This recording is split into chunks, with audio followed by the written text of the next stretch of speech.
On a summer morning in 1874, a man walked up to the doors of the Freedman Savings Bank in Washington, District of Columbia. His hands trembled as he held his deposit book, pages carefully preserved. Inside that book was his entire future, 7 years of wages saved, penny by penny. Money earned as a free man, working as a porter, a laborer, determined to buy land for his family. He'd deposited $43. Not much to some, but to him, it was everything. It was freedom measured in coins. The doors were locked. A sign hung in the window. Closed. No explanation. Just that word that would echo through generations. The man stood there, staring at his reflection in the glass. Behind him, others began to gather. A woman who had saved to send her daughter to school, an elderly couple who had planned to buy a house, a church deacon whose congregation had pooled their resources, all holding deposit books, all locked out, all about to discover that $3 million had vanished. 61,000 depositors, 9 years of hope, destroyed in a single calculated betrayal.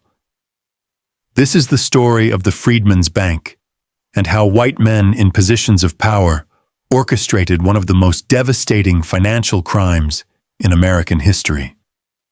The promise began with hope. March 3, 1865. The Civil War was ending. After 246 years of slavery, freedom was finally becoming real. The 13th Amendment was about to abolish slavery forever. But the abolitionists who had fought for freedom knew that liberation without economic independence was freedom in name only. President Abraham Lincoln sat in his office that day, holding a pen that would sign into law something unprecedented.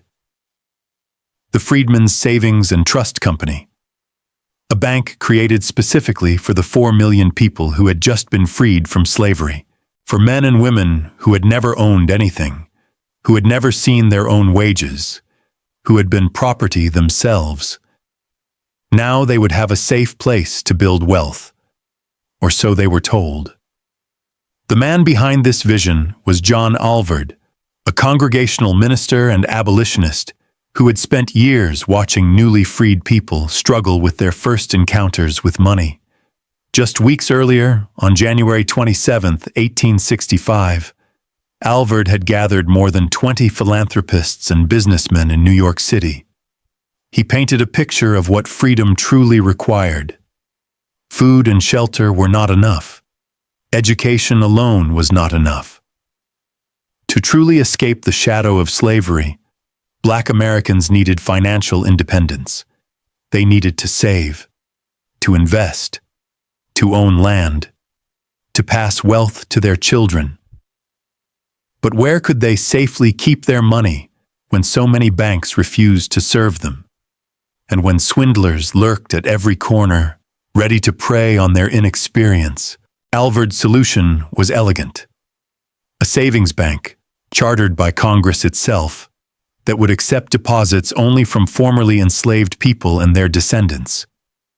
The money would be invested in safe government securities. No risky loans, no speculation. Just steady, secure growth. It would teach thrift, encourage saving, and help build the economic foundation that freedom demanded. When Senator Charles Sumner of Massachusetts brought the bill before Congress on February 13th, it passed quickly. There was confusion about where the bank would be located, whether just in Washington or across multiple states, but the vision was clear. This was the right thing to do, the moral thing, the necessary thing. When Lincoln signed the charter into law on March 3, 1865, he had no way of knowing it would be one of his final acts as president. 5 weeks later, on April 15th, he was dead. The bank he had authorized would carry his legacy, or so people believed. In the years to come, the bank would print his image on deposit books and advertisements. Lincoln's face became a symbol of trust, a promise that this institution had the backing of the federal government itself. But that promise was a lie. The bank was private. The government guaranteed nothing, and the men who would soon control it had very different plans than the ones Lincoln imagined. In its first year, the Freedmen's Bank opened its doors with genuine purpose. Two military banks that had served black soldiers during the Civil War, one in Norfolk, Virginia, and another in Beaufort, South Carolina, transferred their deposits to the new institution. By January 1866, the headquarters had moved from its original New York location, and branches began opening across the South. Richmond, Charleston, Savannah, New Orleans, Vicksburg, Houston. Everywhere black communities gathered, the bank followed. Between 1865 and 1866 alone, 19 branches opened in 12 states and the District of Columbia. John Alvord, now serving as the bank's secretary and later as president, worked tirelessly to build trust in black communities. He invited black leaders to serve on local advisory boards, though they had no real power. He promoted the bank in churches and schools. Agents of the Freedmen's Bureau, the government agency tasked with helping formerly enslaved people transition to freedom, actively endorsed the institution. The message was consistent and powerful. This bank is safe. This bank is yours. This bank will help you rise. And black Americans believed. They came with coins wrapped in handkerchiefs, with bills folded carefully in pockets, with wages earned as soldiers, as laborers, as domestic workers. Most accounts held between $5 and $50. To wealthy men, these were trivial sums, but to people who had owned nothing, who had been owned themselves, these deposits represented something profound. Hope, dignity, a future. The bank grew with astonishing speed. By 1870, black Americans had deposited more than $12 million, worth approximately $292 million in today's money. 30 branches stretched across the Mid-Atlantic and the South. The Freedmen's Bank had become one of the first multi-state banks in America, rivaling institutions that served the wealthiest white citizens. At its peak in the early 1870s, the bank held assets worth $3.7 million, over $80 million in modern value. Success seemed certain.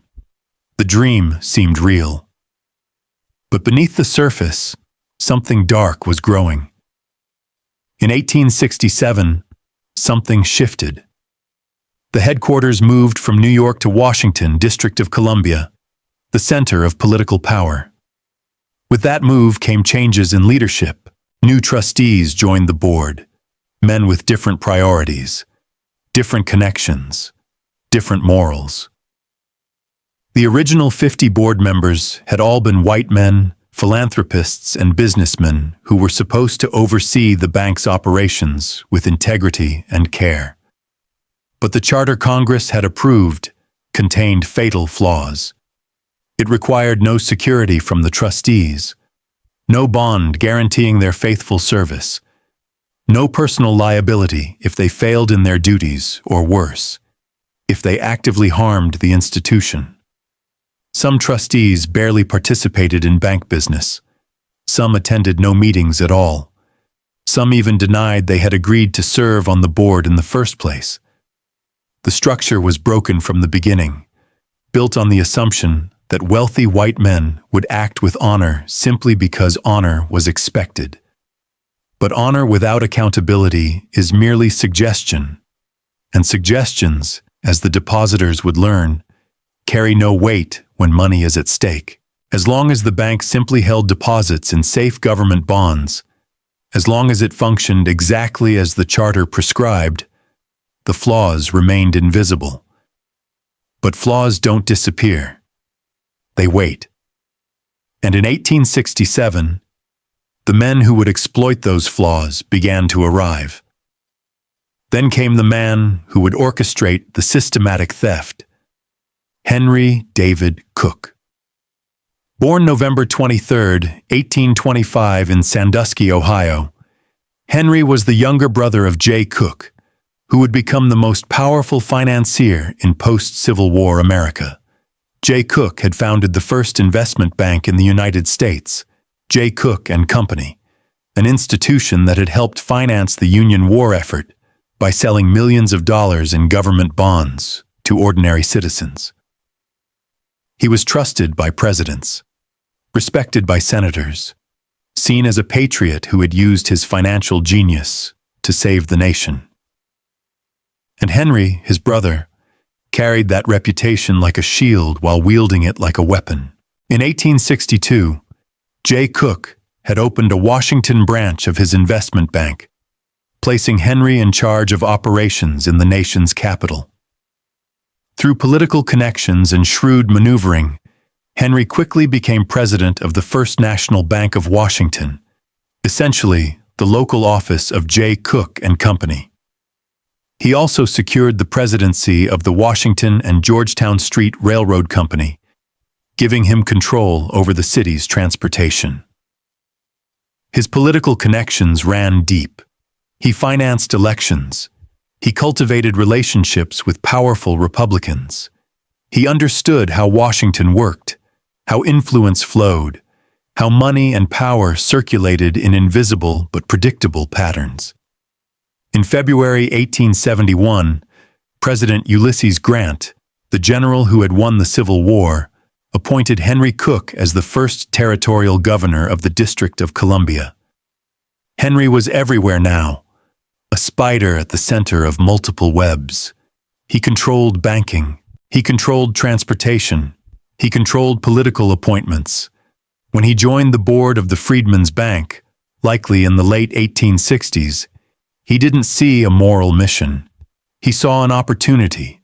He saw deposits flowing in from people who had no political power, no legal sophistication, no ability to fight back. He saw money that could be moved, redirected, used to serve his interests and the interests of his brother's empire. And he saw a charter with no enforcement mechanisms, no real oversight, no consequences for trustees who betrayed their duties. Henry Cook quickly positioned himself as chairman of the bank's finance committee, the single most important position for someone planning to loot an institution.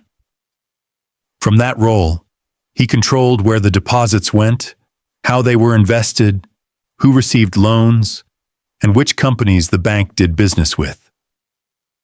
His first move was subtle but devastating in its implications. He began depositing large amounts of the Freedman's Bank's cash into his own First National Bank. These weren't small transfers. At its highest point, $500,000 of black people's savings sat in Henry Cook's personal banking operation, earning him 5% interest. Meanwhile, the Freedman's Bank promised its depositors 6% returns on their savings. The math was simple and brutal.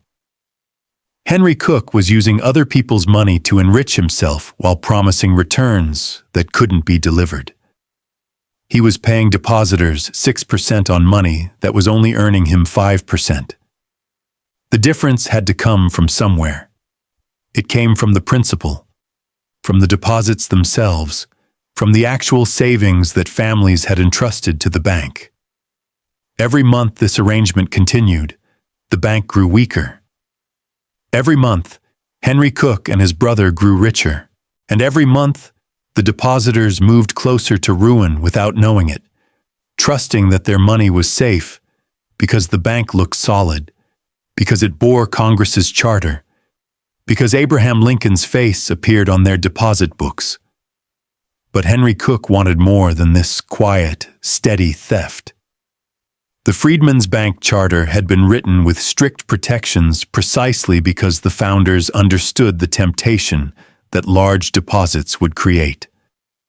2/3 of all deposits had to be invested in safe United States government securities, bonds backed by the full faith and credit of the federal government.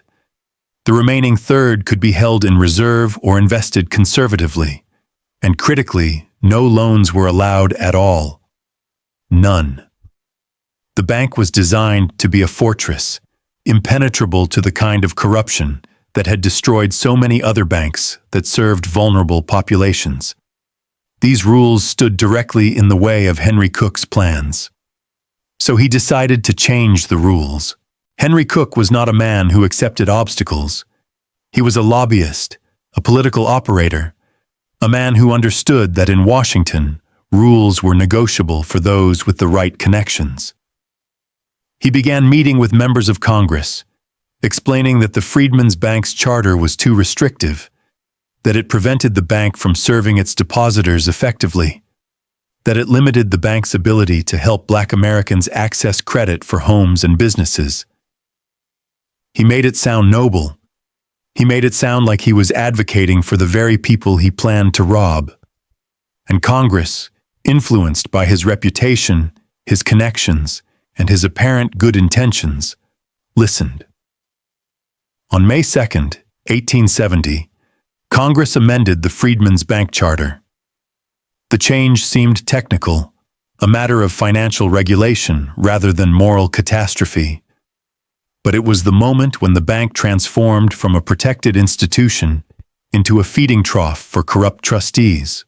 The Freedmen's Savings and Trust Company could now make commercial loans. It could invest in real estate. It could speculate in corporate bonds and railroad securities. The bank that had been built as a conservative savings institution became authorized to operate as a commercial bank, taking on all the risks that commercial banking entailed, but without any of the oversight or expertise that commercial banks required. Almost immediately, the money began flowing out in new directions. Henry Cook and his associates on the board made loans to themselves, to their friends, to their family members, to their business partners. They invested heavily in Washington real estate during a temporary boom fueled by massive, unsustainable government spending on public works projects. They bought bonds in the Union Pacific and Central Pacific railroads, even though such investments violated the spirit, if not the letter, of the amended charter. They loaned money to construction companies and quarries and real estate speculators, accepting collateral that was worth far less than the loans, or sometimes accepting no real collateral at all. The most egregious theft involved the bank's new building, a monument to deception dressed in brownstone and marble. In the early 1870s, as deposits poured in from across the South and Mid-Atlantic, as branch offices multiplied and the bank's operations expanded, the trustees decided they needed headquarters that matched the scale of their supposed success. More than that, they wanted a building that would inspire confidence, that would make depositors feel they were part of something permanent and powerful. They chose a location that would have been impossible to improve upon for symbolic value: Lafayette Square, directly across Pennsylvania Avenue from the White House, on the southeast corner, where the square met Madison Place. The site screamed legitimacy, authority, government backing. From that address, you could almost see into the president's windows. The Treasury building stood nearby. The most important banks in the capital surrounded the area. This was the financial and political heart of the nation. If the Freedmen's Bank was located here, among institutions that controlled billions of dollars and shaped national policy, surely it must be as secure as they were. That was the message the trustees wanted to send. That was the lie they wanted depositors to believe. The building itself would be designed to overwhelm. Plans called for a 6-story brownstone structure in the latest architectural style. The facade would feature rows of tall windows, letting light pour into the banking halls. The entrance would be flanked by imposing columns. Inside, high ceilings would create a sense of grandeur and space. Marble floors would click beneath the feet of depositors. Brass fixtures would gleam under gas lamps and later electric lights. Everything about the design spoke of permanence, strength, and trustworthiness. Construction began in the early 1870s. The final cost would reach $260,000, equivalent to more than $7 million in today's money. For an institution that served people depositing $5 to $50 at a time, this was an almost incomprehensible expense. The entire point of the Freedmen's Bank was to serve the poorest, most vulnerable population in America. Yet here were the trustees spending the equivalent of 52,000 depositors' entire life savings on a single building. The irony was lost on no one who understood what was really happening. But to the depositors, to the people who walked past that magnificent structure or who heard about it from friends and family, the building proved the bank was legitimate. Only a strong, well-managed institution could afford such grandeur. Construction contracts, of course, went to friends and associates of the board. Robert Fleming, a contractor with ties to Henry Cook's network, received loans totaling $224,000 from the Freedmen's Bank to complete the work. Think about that structure for a moment. The bank was essentially paying for its own building twice. Once through legitimate construction contracts, and again through loans to the contractor that would never be repaid. Fleming would pocket the loan money, complete the work using the bank's direct payments, and walk away with double compensation. It was a perfect closed loop of corruption, money flowing out of depositors' accounts and into the pockets of white businessmen who understood exactly how to exploit an institution with no real oversight. By 1873, the building was complete. It stood proudly on Lafayette Square, its brownstone gleaming, its windows reflecting the White House across the street. When the bank moved its headquarters into this new space, even the most skeptical observers had to admit it looked impressive. The Freedmen's Bank had arrived. It looked like it belonged among the power centers of the Republic, and that appearance was exactly what the trustees needed to keep the deposits flowing while they drained the reserves dry. Frederick Douglass, the most famous black man in America, visited the new headquarters shortly after it opened. Douglass had been asked to serve as a trustee years earlier and had reluctantly agreed, though his involvement had been minimal. He lived in Rochester, New York, at the time and rarely attended board meetings. But he knew about the bank. He had followed its growth with interest. He believed in its mission. When he finally saw the building in person, the impact was overwhelming. Douglass later wrote about his reaction with prose that captured both his awe and, with hindsight, his tragic misunderstanding of what the building truly represented. "The whole thing was beautiful," he wrote. "I had read of this bank when I lived in Rochester, and had indeed been solicited to become one of its trustees, and had reluctantly consented to do so. But when I came to Washington and saw its magnificent brown stone front, its towering height, its perfect appointments, and the fine display it made in the transaction of its business, I felt like the Queen of Sheba when she saw the riches of Solomon, that half had not been told me." The Queen of Sheba had visited King Solomon and been astonished by wealth that exceeded all reports she had heard. Douglass used that biblical reference deliberately. He was saying that the reality of the Freedmen's Bank surpassed anything he had imagined. He saw elegantly dressed black clerks behind the counters, men in fine suits conducting business with dignity in a space that rivaled any white institution. He saw depositors being treated with respect, their transactions handled with the same care that white banks gave to wealthy clients. He saw, or thought he saw, proof that black Americans could build and maintain institutions of economic power. What Douglass didn't see, what he couldn't see from the beautiful facade and the busy banking floor, was the books upstairs. He didn't know about the $500,000 sitting in Henry Cook's bank. He didn't know about the loans to the Seneca Sandstone Company. He didn't know about the railroad bonds that violated the charter. He didn't know about Robert Fleming's $224,000. He didn't know that the magnificent building he was admiring had been paid for twice over with stolen money. He didn't know that the institution was already insolvent, that it was keeping afloat only by using new deposits to pay old obligations, the classic structure of a financial fraud. Frederick Douglass looked at the Freedman's Bank headquarters and saw a dream fulfilled. The trustees looked at the same building and saw a useful tool for maintaining confidence just a little longer, for extracting just a little more money before the inevitable collapse.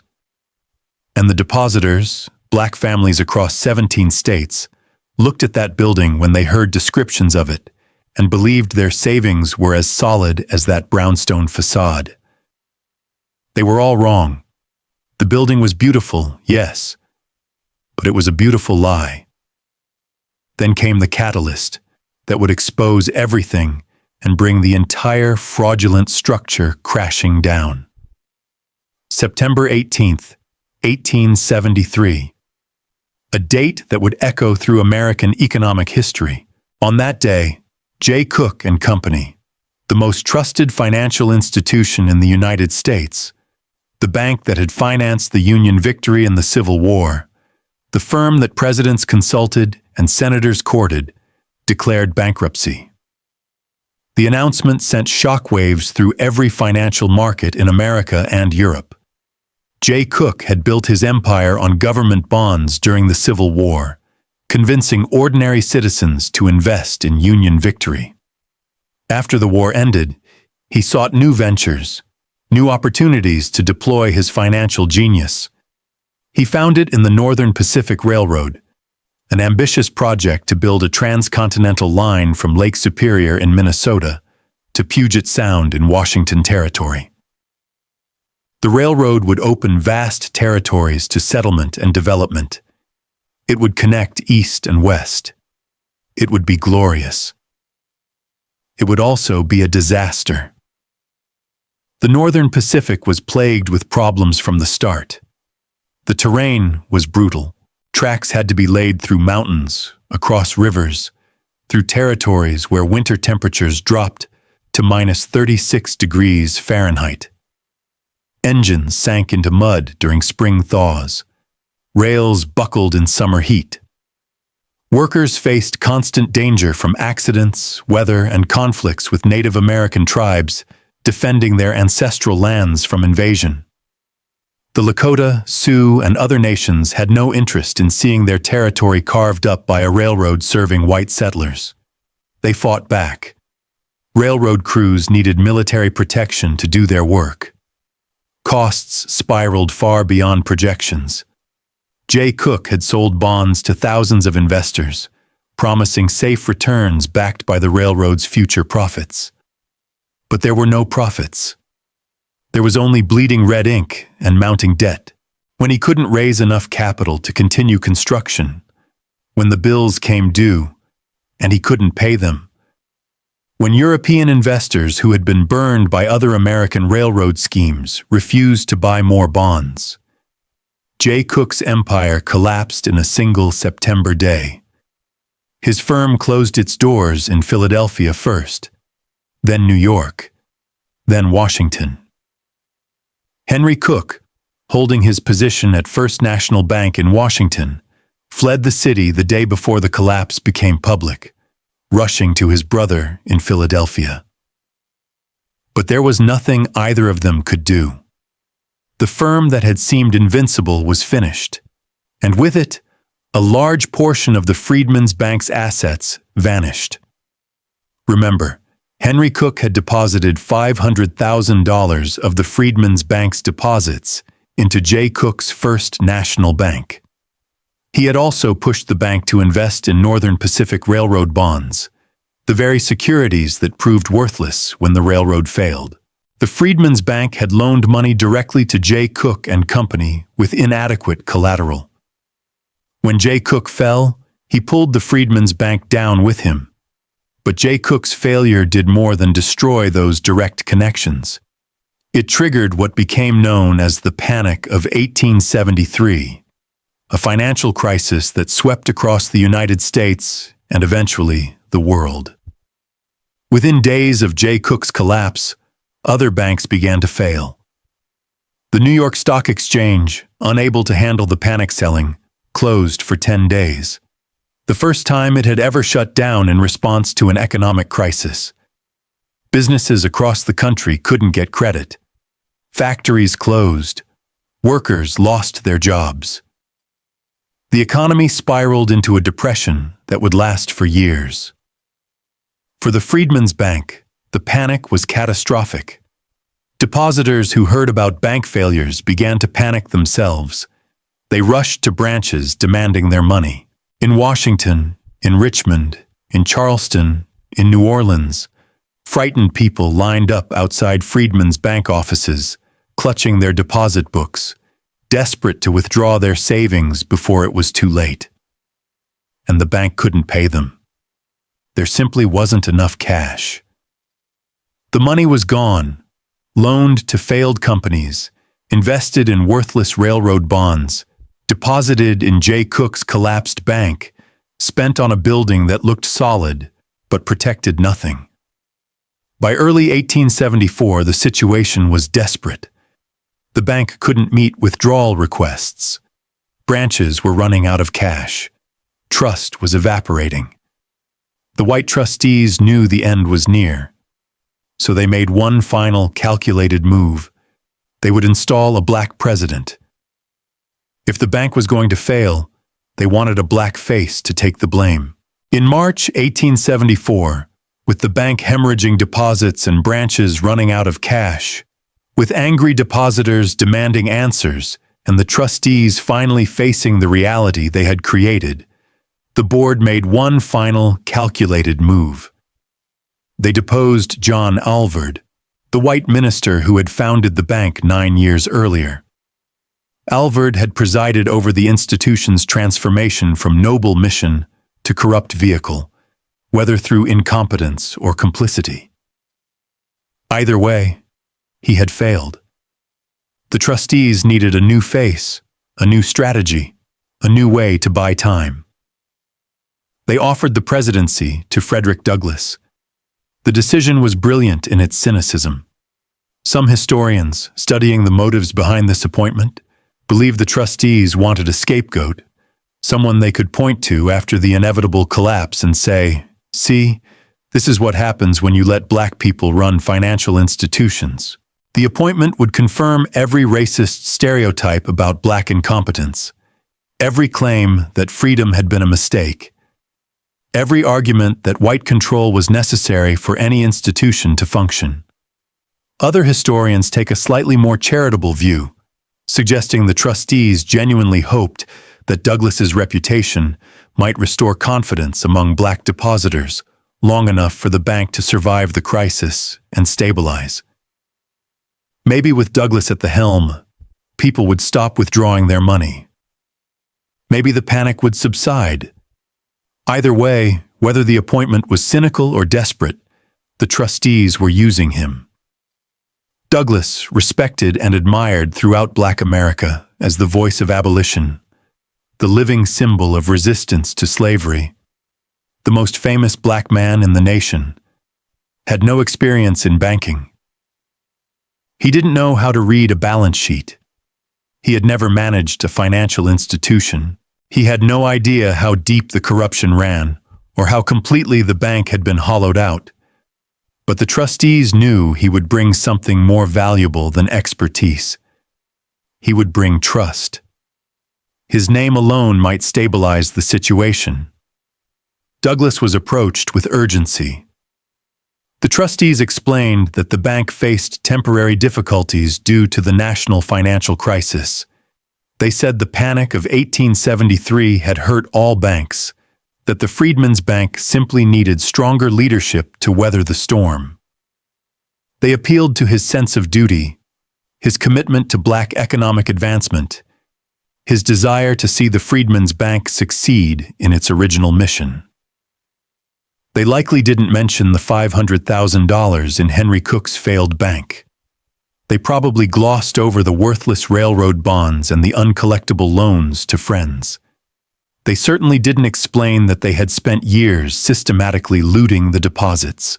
Douglas, despite his brilliance, despite his decades of fighting for justice, despite his ability to see through white lies about slavery and equality, believed them. Or at least, he believed the bank could be saved.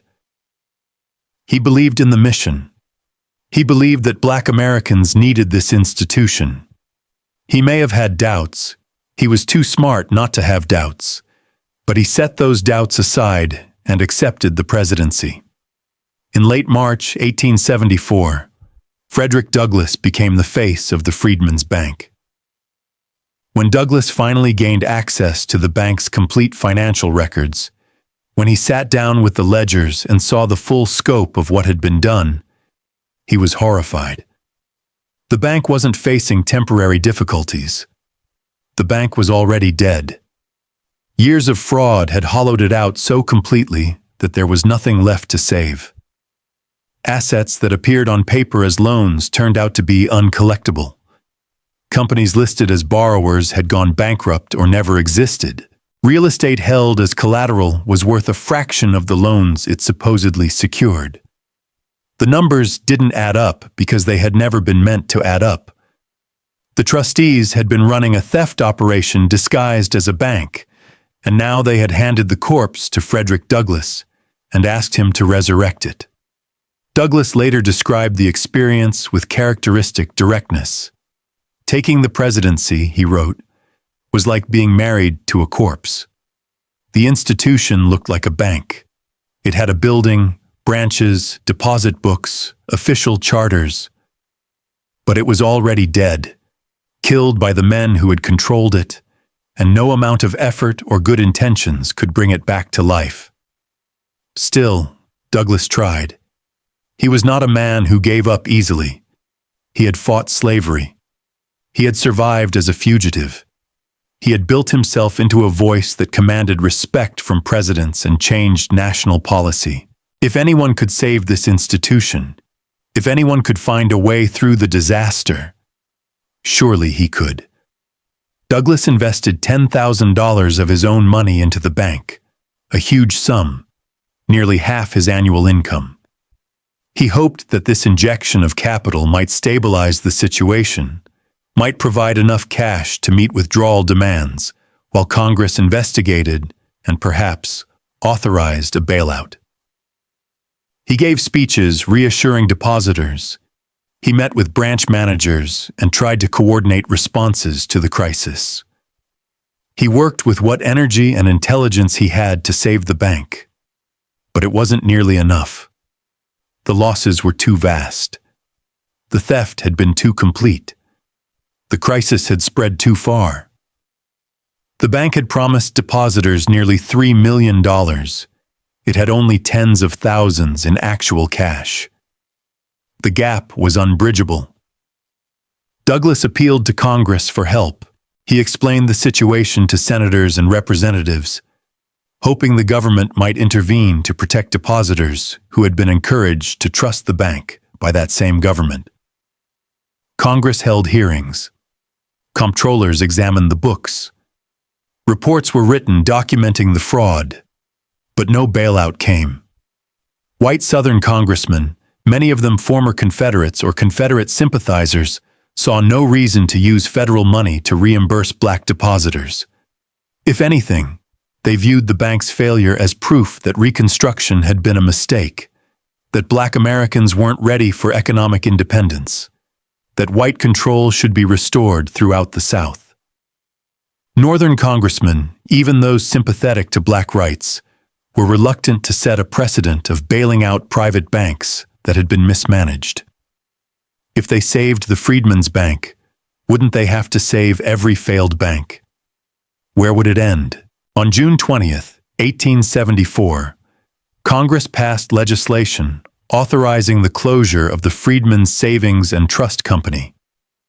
The bill appointed commissioners to liquidate the bank's remaining assets and distribute whatever could be recovered to depositors. 9 days later, on June 29th, the bank's trustees met one final time. They discussed whether there might be any way to keep the institution alive, any possibility of reorganization or rescue. They finally admitted what Douglas had discovered months earlier. The bank was beyond saving. They voted to shut it down immediately. Some historical sources cite July 2nd, 1874 as the formal closure date, when the commissioners officially took control. Either way, the result was the same. After 9 years of operation, after collecting deposits from more than 61,000 people, after promising security and hope and a path to economic independence, the Freedman's Bank closed its doors forever. Branches across 17 states shut down within days. Signs appeared in windows. Closed. No more deposits. No more withdrawals. Just silence and locked doors and deposit books that had become worthless paper. 61,144 depositors learned, some immediately and some over the following weeks, as news spread through communities, that they had lost almost everything they had saved. The final accounting was devastating. The bank owed $2,993,790.68. It had $31,000 in cash. Everything else was tied up in uncollectible loans and worthless investments. In Washington, District of Columbia alone, more than 3,000 depositors, both individuals and cultural institutions like churches and mutual aid societies, lost their savings.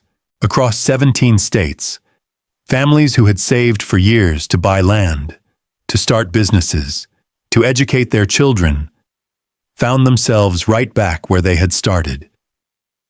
Worse, actually, because now they had lost not just money, but trust. Congress appointed commissioners to liquidate the bank's remaining assets and distribute whatever could be recovered. Between 1875 and 1883, commissioners issued dividend payments. To claim their share, depositors had to submit their bank books and prove ownership or legal heirship. Many couldn't. Bank books had been lost. People had moved or passed away. Record-keeping was incomplete. Time limits excluded many who learned about dividends too late. In the end, only half of all depositors received any money. Only a third received all dividends owed. Most recovered between 50 and 62%, if they got anything. Many got nothing. The impact rippled through generations. In October 1937, 60 years after the collapse, Mrs. J.B. Metz from Clarksburg, West Virginia, wrote to President Franklin Roosevelt. The Great Depression had hit black families hard, and Mrs. Metz was desperate. She had a bank book showing deposits by her mother and grandmother, Susan and Katie Morphy, between May 2nd, 1871, and June 7th, 1873. The last balance was $962.28. She asked if there was any way to recover the money. The response came from a clerk in the office of the Comptroller of the Currency. Brief and final. No assets remained. Nothing could be done. Stories like hers played out across the country. Families discovered ancestors who had deposited money that should have been passed down, building wealth and opportunity. Instead, it had been stolen by men whose names appeared on no deposit slips, who faced no criminal charges, who walked away wealthy while those they betrayed struggled to survive. For decades, account holders and their descendants campaigned for the federal government to assume responsibility. They argued correctly that the bank's advertisements had implied government backing. Lincoln's image on the deposit books, endorsements from Freedman's bureau agents, the prominent location across from the White House. Everything about the bank had suggested it was safe, official, protected. But Congress had never guaranteed the deposits. And when the bank failed, Congress refused to pay what was owed.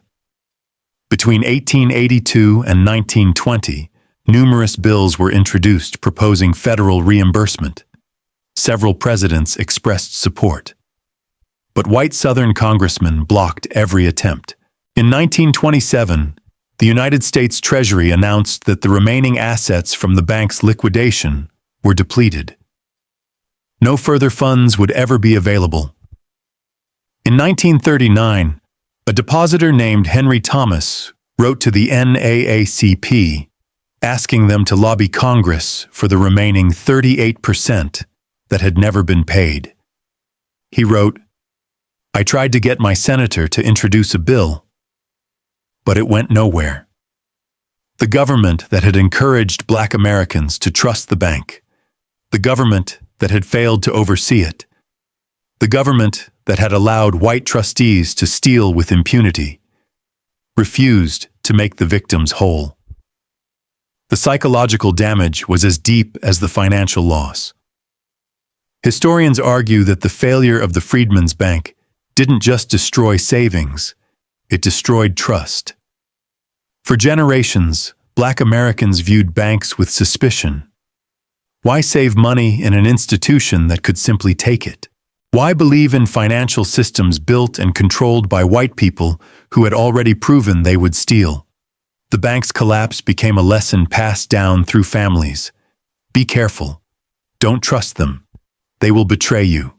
W.E.B. Du Bois, the great scholar and activist, wrote that the bank's failure not only ruined thousands of colored men, but taught thousands more a lesson of distrust, which it will take them years to unlearn.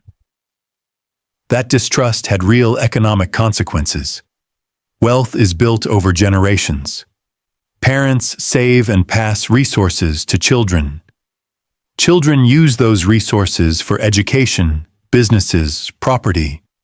Each generation builds on what came before. But the Freedmen's Bank stole that foundation. The 61,000 depositors were families, communities, churches, mutual aid societies. Their collective $3 million should have become land ownership, business capital, college tuition, inheritance. Instead, it vanished into the pockets of Henry Cook and men like him. The racial wealth gap today, the vast disparity between white and black household wealth, has many causes. But the Freedmen's Bank robbery is one of them. And what happened to the men who orchestrated the theft? Henry Cook was never prosecuted.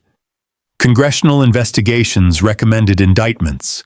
The evidence was overwhelming, but no charges were filed. When J. Cook and Company failed, Henry Cook resigned as territorial governor and moved in with his daughter's family. He died in 1881. He never paid back a cent. He never faced a courtroom. The other trustees followed similar paths. Most simply moved on. The legal structure protected them. The charter required no personal liability. They could loot the institution and walk away because the law let them. And the law was written by men like them. Frederick Douglass bore the emotional weight long after. He wrote that his connection to the bank brought upon my head an amount of abuse and detraction greater than any encountered in any other part of my life. People who didn't understand the timeline blamed him for the failure. It wasn't true. Douglass had been deceived like the depositors, but he carried the stain anyway. The building on Lafayette Square, the magnificent brownstone that had convinced Frederick Douglass the bank was strong, stood as a monument to the betrayal for decades. In 1882, 8 years after the bank's closure, the federal government purchased it. In 1899, it was demolished. The site sat empty until World War I, when the Treasury Department needed additional office space. Architect Cass Gilbert designed a new building in the Beaux-Arts style, completed in 1919. It was called the Treasury Annex, a bland name for a bland building. For nearly a century, no marker explained what had stood there before. The history was buried, forgotten, erased. Then, in 2015, advocates began pushing to acknowledge the truth. The Freedmen's Bank had been an important chapter in American history, one that needed to be remembered, not hidden. The Federal Reserve Bank of Cleveland held panels commemorating the 150th anniversary of the bank's charter. Historians published new research. Descendants of depositors shared their family stories. The movement grew. On January 7, 2016, Treasury Secretary Jacob Lew announced that the Treasury Annex would be renamed the Freedmen's Bank Building. A ceremony was held. Former Atlanta mayor and civil rights leader Andrew Young spoke about the bank's legacy. The building finally, officially, acknowledged the institution it had replaced and the people who had been betrayed there. The records that survive tell remarkable stories. 29 branches of the Freedmen's Bank left behind registers of depositors that are now held at the National Archives. These registers contain detailed personal information that is extraordinarily valuable for genealogical research. Names and ages, birthplaces and residences, occupations, names of parents, spouses, children, brothers and sisters, sometimes the names of former enslavers, physical descriptions. In an era when records of black families were rare, when enslaved people's lives went largely undocumented, these signature books are treasures. They capture a moment when people were transitioning from slavery to freedom, when they were building new identities, new families, new futures. The depositors who signed those books believed they were securing their economic future.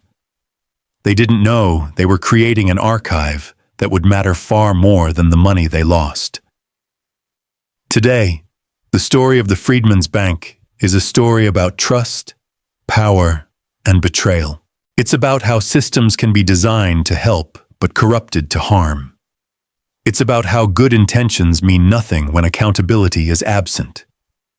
It's about how racism operates not just through violence or exclusion, but through theft disguised as benevolence. The white men who founded the bank may have had noble goals. John Alvord genuinely wanted to help formerly enslaved people build wealth. But when other white men with power and connections and no moral restraints, took control, the institution became a weapon. The depositors had no power to stop them. They weren't on the board. They couldn't vote out corrupt trustees. They couldn't access the books to see where their money was going. They could only trust. And that trust was betrayed. The Freedmen's Bank failed in 1874, but its legacy lives in the wealth that was stolen, in the opportunities that disappeared, in the trust that died. When we talk about why racial wealth gaps exist, when we ask why black families have less generational wealth than white families, this is part of the answer. $3 million stolen from 61,000 people. Dreams destroyed. Futures erased. All because white men in positions of power chose greed over honor, theft over stewardship, lies over truth. That is the real story of the Freedmen's Bank. Not America's first black bank, but America's most devastating betrayal of black economic hope.